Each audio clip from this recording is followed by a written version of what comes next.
欢迎收看频道 DH 娱乐新闻，订阅频道，不要错过当天最热门的新闻。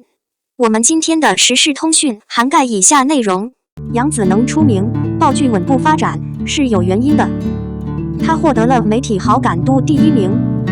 杨紫这位艺术界的后起之秀，给人的印象简直就是低调、认真、随和，这有点像我高中时的座右铭吗？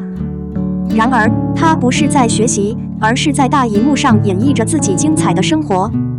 听说她不止一次获得微博女王，而且拿早餐奶茶杯的手艺比我还要熟练。然而，真正让我感兴趣的是，她居然连续3年获得这个奖项，这是什么神奇的操作？难道她微博上的每一个状态都是经过深思熟虑的吗？比我发给我猫的照片还严重吗？在媒体眼中，杨紫是艺人中排名第1的女神。我就想知道，她演戏的时候是不是也用好感度来打荧幕呢？难道讨人喜欢就是她演技的秘诀吗？难怪她的每一部作品都火爆，她的受欢迎程度绝对归功于她的隐身技能。不要以为她只是一个演员，当她接受采访时，她简直就是一个行走的剧本翻译员。她的态度很好，没有什么敷衍的地方，而且她对人物的分析比我对自己晚餐的分析还要详细。而且她和别人聊天的时候无所不能，这不是一场隐蔽而空洞的聚会，而是像和最好的朋友聊天一样无拘无束。更厉害的是，她居然能感受到角色的喜怒哀乐。采访中，她眼睛一亮，谈及此事还流下了激动的泪水。天啊，如果我能像她一样，每次被老板批评我都会泪流满面，也不会害怕加班。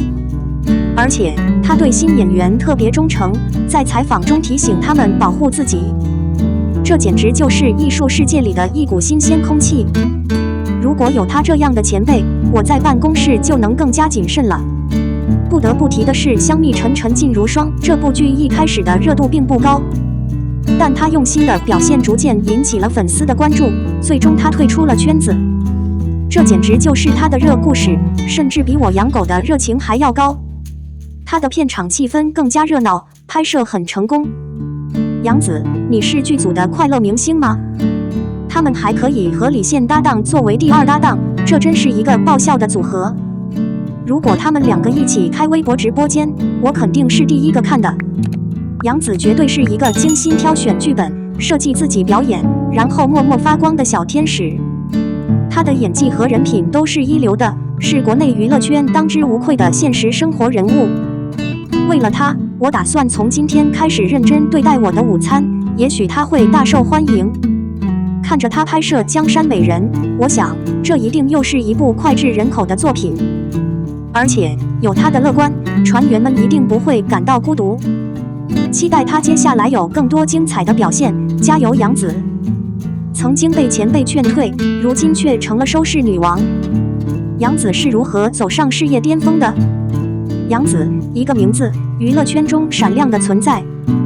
她的故事就像电视剧的情节一样，充满戏剧性和扣人心弦的曲折。从一个默默无闻的童星到如今的收视女王，她的成长过程不仅仅是一个人的努力，更是一个家庭的坚持和支持。想象一下，一个父亲一遍又一遍地打电话给各大剧组为女儿争取机会，这比打电话给餐厅叫外卖还要频繁。这就是杨紫的父亲，一个孜孜不倦的打工仔，为了让女儿实现梦想，他会不惜一切代价。而杨紫从小就展现出了独特的表演天赋，她出演作品如此出山，开启了她的演艺生涯。虽然当时她只是一名临时演员，但这却是她迈向伟大事业的第1步。然后，意想不到的事情发生了，《家有儿女》。本来这个角色并不是为杨紫准备的，但她出色的表演引起了导演的注意。从此，她一炮而红，成为娱乐圈的宠儿。然而，成功的背后往往隐藏着不为人知的辛酸。事业巅峰时期的杨紫饱受外表焦虑症困扰，似乎被美与丑的问题所困扰。但她的父母并没有坐以待毙，他们决定让杨紫提高文化素养，于是杨紫踏上了进入北京电影学院的道路。在学院里，杨紫接受了专业训练，技能大为提升。奥维德毕业后，他再次有了事业的机会，参演了一系列备受瞩目的电视剧，如《欢乐颂》等。他的角色类型丰富多样，他从不给自己设限，敢于尝试不同类型的角色，这也成为他成功的秘诀之一。如今，杨紫已经成为收视女王，她参与的几乎每部作品都能轻松冲击收视率，为她的事业增添光彩。未来，我们可以期待杨紫有更多精彩的表演，挑战更多类型的角色，成为娱乐圈一颗闪亮的明星。杨紫的故事告诉我们，无论遇到什么样的困难，只要坚持努力，就一定会成功。她的成长历程激励着无数人，让我们相信，只要我们不断前行，勇敢追求，梦想终会实现。现在网络上有100个大创作者，建立一个针对杨紫的页面会更容易生存。发布一篇杨洪基反粉翻译的文章，可以吸引上百次互动，达到上千人次。有了这些，我们就勉强维持收支平衡。这么说吧，几个月前，《人物》杂志评选出了各界代表。在电视剧演员领域，杨紫是代表女性。他们将共同采访过去和现在的同行，曾合作过的制片人、亲密的朋友和家人。除了主角杨紫的采访视频外，还有一些其他人物的长篇采访。主页管理员将提供完整的采访，您可以关注。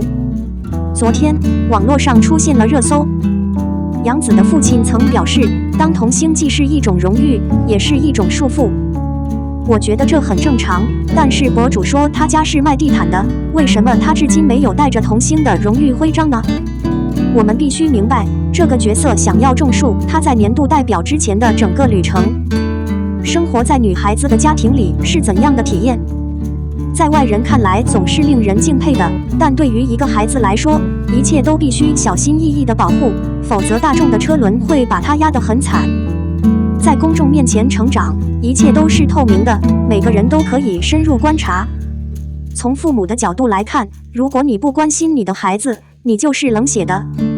每一个选择都会付出代价，但作为父母，希望孩子减轻压力，并没有什么错。一句普通的话变成了极度的指责。杨洪基取得今天的成就，也经历了波折。为了让观众更好地了解这一过程，人物进行了大规模、长期的采访。我相信任何一个出现在这个封面上的人都会接受如此大规模的采访。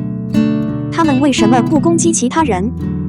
因为杨紫是最近选出的85后电视剧女性代表。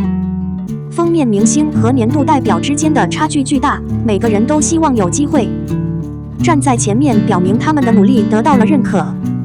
与时尚杂志不同，人物是一本更注重认可个人价值观的杂志。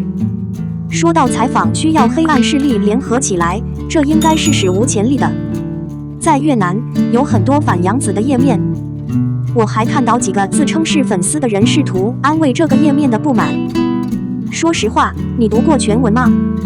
你看懂全文了吗？可能不会，但套利之类的技巧很快。人物剪辑的初衷是为了真实再现杨紫成功的过程，有失败，有代价，有生活态度，有选择。我努力的只是为了坐在那里，让角色记住杨紫。回顾时光之旅就是卖地毯，所以希望你的偶像永远不要卖地毯。总的来说，这次采访很好，很有趣，没有太多可讨论的。帅气多才的肖战再次米兰行，呼吁粉丝理性追星，尊重个人隐私。之后，娱乐圈再次掀起了追星热潮。万众期待的球星肖战即将再次为米兰效力。这个消息犹如一股清新的春风，迅速在粉丝圈子里传播开来。不过，随着肖战即将离开的消息传开，官方团队也及时站出来发声，呼吁粉丝理性追星，不要去机场接送。作为当下当红的明星，肖战的一举一动都牵动着无数粉丝的心。他以独特的魅力和扎实的演技赢得了观众的喜爱，成为娱乐圈一颗耀眼的明星。如何一直以来，随着名气越来越大，肖战也面临着粉丝越来越多的关注和热烈追捧。在这种情况下，官方团队的号召就显得尤为必要。他们深知粉丝们对偶像的喜爱和期待，但他们也知道，过度的追星行为不仅会给肖战本人带来不必要的麻烦，还会影响机场的正常秩序。因此，他们呼吁大家尊重肖战的隐私和行程，不要去机场接机或送机。值得一提的是，官方团队还透露，肖战在机场将使用 VIP 通道。这对粉丝来说无疑是一种冷遇，这意味着即使大家想去机场，也很难见到偶像。不过，这并不是官方球队对球迷的冷漠，相反，他们希望通过这种方式引导粉丝更加理性的追星，不要盲目跟风，更不要投入太多的精力在这种无意义的等待上。其实，理性追星不仅是对偶像的一种尊重，也是对自己的一种尊重。粉丝们应该明白，偶像也是普通人，有自己的生活和隐私。过多的关注和干扰不仅会让他们感到压力，还会影响他们正常的工作和生活。因此，我们应该学会尊重偶像的选择和隐私，以更加理性和成熟的方式表达我们的爱和支持。同时，我们也应该认识到，追星并不是生活的全部。作为球迷，我们应该更加关注自己的成长和发展，把更多的时间和精力投入到自己的学习和工作中。这样，我们不仅可以成为更好的自己，也可以为偶像树立更积极的形象。总之，肖战米兰之行的消息无疑给粉丝们带来了新的期待和兴奋。不过，在追星的同时，我们也应该保持理性和冷静，尊重偶像的隐私和选择。只有这样，我们才能真正成为成熟理性的粉丝，为自己和偶像带来更多的正能量和美好。我们的新闻部分文此结束，欢迎把你们的想法留在评论区，大家一起讨论一下。欢迎，也别忘了帮我点个赞加关注谢谢大家。